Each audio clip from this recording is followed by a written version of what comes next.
lava enyuma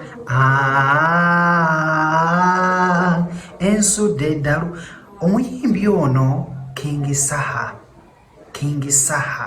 ne Winnie Wamami bali bulala ennaku zino, era nga bw'onoolaba ka vidiyo kano ojja okulaba nti butuufu batuuse wala, era n'akatambi kafulumye ojja kubeera ng'okalaba. Kati genda okubeera ng'olaba ka vidiyo kano eno obeere ng'okalaba, era nga omuyimbi ono alaga nti ali bulala nnyo ne Winnie Wamami. Kakakulage obeere ate ng'okalaba.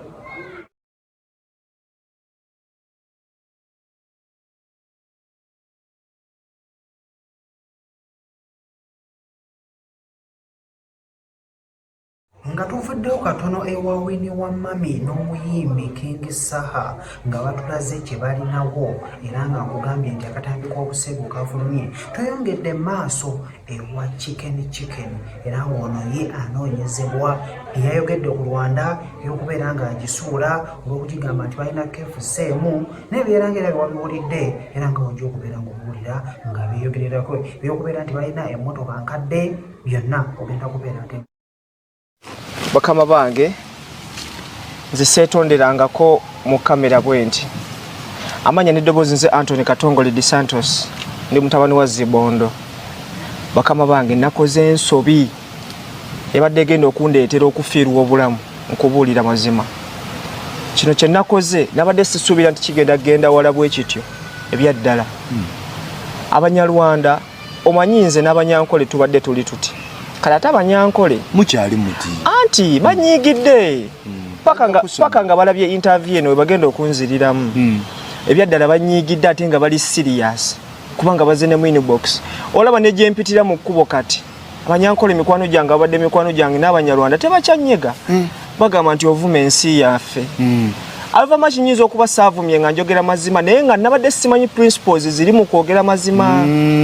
Osegera. So bakama bange Abanyarwanda nsooka okwetondera ambasada wa Kigali mu Uganda. Simumanyi linnya ne bangambye ize Kano.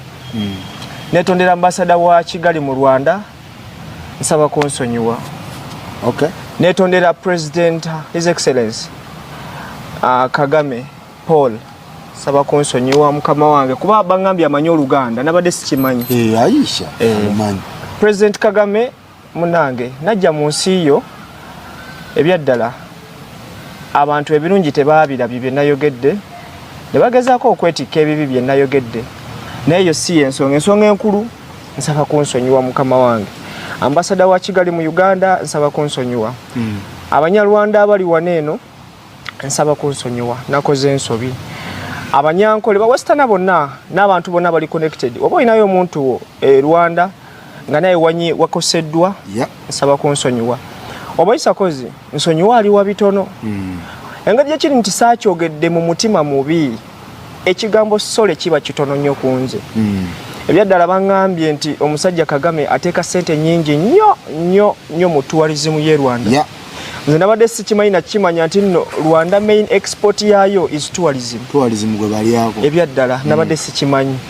Kitegeeza mu bufu bwe bumu nange ng'omuntu bwe nvaayo ne njogera ekibi mbanga alemesa abalambuzi okugenda mu nsi ye.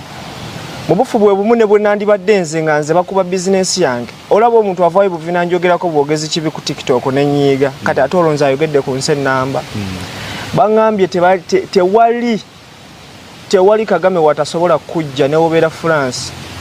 Kale ate maama nzaaliwa ne Uganda.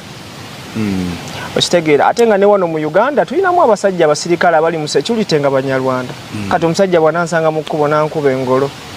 So mukama wange Abanyarwanda abali eyo security organs eziri mu ggwanga lyattu Uganda UPDF police nga muli Banyarwanda nsaba kunsonyiwa.